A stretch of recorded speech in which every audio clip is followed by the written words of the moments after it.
سچی محبت کی کہانی، ایمان تازہ کر دینے والا عمل ضرور سنیے گا، اور اگر جذبہ پیدا ہو تو دعا سے نواز دیجیے گا۔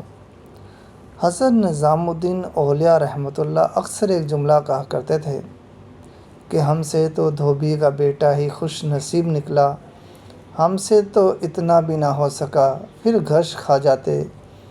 ایک دن ان کے مریدوں نے پوچھ ہی لیا، حضرت یہ دھوبی کے بیٹے والا کیا ماجرا ہے؟ آپ رحمۃ اللہ نے فرمایا، ایک دھوبی کے پاس محل سے کپڑے دھلنے آیا کرتے تھے، اور وہ میاں بیوی کپڑے دھو کر استری کر کے واپس محل پہنچا دیا کرتے تھے۔ ان کا ایک بیٹا بھی تھا جو جوان ہوا تو کپڑے دھونے میں والدین کا ہاتھ بٹانے لگا۔ کپڑوں میں شہزادی کے کپڑے بھی آتے تھے، جن کو دھوتے دھوتے وہ شہزادی کے نادیدہ عشق میں مبتلا ہو گیا۔ محبت کے اس جذبے کے جاگ جانے کے بعد اس کے اطوار تبدیل ہو گئے۔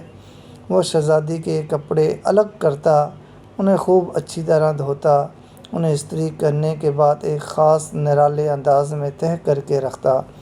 سلسلہ چلتا رہا، آخر والدہ نے اس تبدیلی کو نوٹ کیا اور دھوبی کے کان میں خسر پسر کی کہ یہ تو لگتا ہے سارے خاندان کو مروائے گا، یہ تو شہزادی کے عشق میں مبتلا ہو گیا ہے۔ والد نے بیٹے کے کپڑے دھونے پر پابندی لگا دی۔ ادھر جب تک لڑکا محبت کے زیر اثر محبوب کی کوئی خدمت بجا لاتا تھا، محبت کا بخار نکلتا رہتا تھا، مگر جب وہ اس خدمت سے ہٹایا گیا تو لڑکا بیمار ہو گیا اور چند دن کے بعد فوت ہو گیا۔ ادھر کپڑوں کی دھلائی اور تہہ بندی کا انداز بدلا تو شہزادی نے دھوبن کو بلا بھیجا اور اس سے پوچھا، میرے کپڑے کون دھوتا ہے؟ دھوبن نے جواب دیا کہ شہزادی عالیہ، میں دھوتی ہوں۔ شہزادی نے کہا، پہلے کون دھوتا تھا؟ دھوبن نے کہا کہ میں ہی دھوتی تھی۔ شہزادی نے اسے کہا کہ یہ کپڑا تہہ کرو، اور دھوبن سے ویسے تہہ نہیں ہوتا تھا۔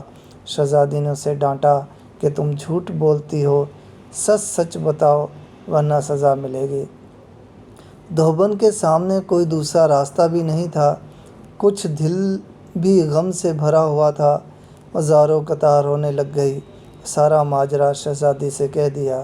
شہزادی یہ سب سن کر سناٹے میں آ گئی۔ پھر اس نے سواری تیار کرنے کا حکم دیا اور شاہی بگھی میں سوار ہو کر پھولوں کا ٹوکرا بھر کر اور مقتول محبت کی قبر پر سارے پھول چڑھا دیے۔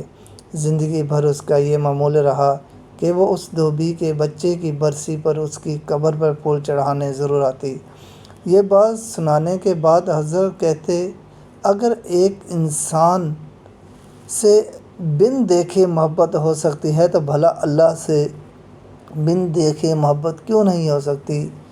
ایک انسان سے محبت اگر انسان کے مزاج میں تبدیلی لا سکتی ہے اور وہ اپنی پوری صلاحیت اور محبت اس کے کپڑے دھونے میں بروکار لگا سکتا ہے، تو کیا ہم اللہ تعالیٰ سے اپنی محبت کو اس کی نماز پڑھنے میں اسی طرح دل و جان سے نہیں استعمال کر سکتے؟ مگر ہم بوجھ اتارنے کی کوشش کرتے ہیں۔ اگر شہزادی محبت سے طے شدہ کپڑوں کے انداز کو پہچان سکتی ہے تو کیا رب کریم بھی محبت سے پڑھی گئی نماز اور پیچھے چھڑانے والی نماز کو سمجھنے سے عاجز ہے؟ حضرت نظام الدین اولیاء رحمۃ اللہ فرماتے ہیں، وہ دھوبی کا بچہ اس وجہ سے کامیاب ہے کہ اس کی محبت کو قبول کر لیا گیا، جبکہ ہمارے انجام کا کوئی پتہ نہیں، قبول ہوگی یا منہ پر مار دی جائے گی۔ اللہ جس طرح ایمان اور نماز اور روزے کا مطالبہ کرتا ہے، اسی طرح محبت کا تقاضا بھی کرتا ہے۔ یہ کوئی مستحب نہیں، فرض ہے، مگر ہم غافل ہیں۔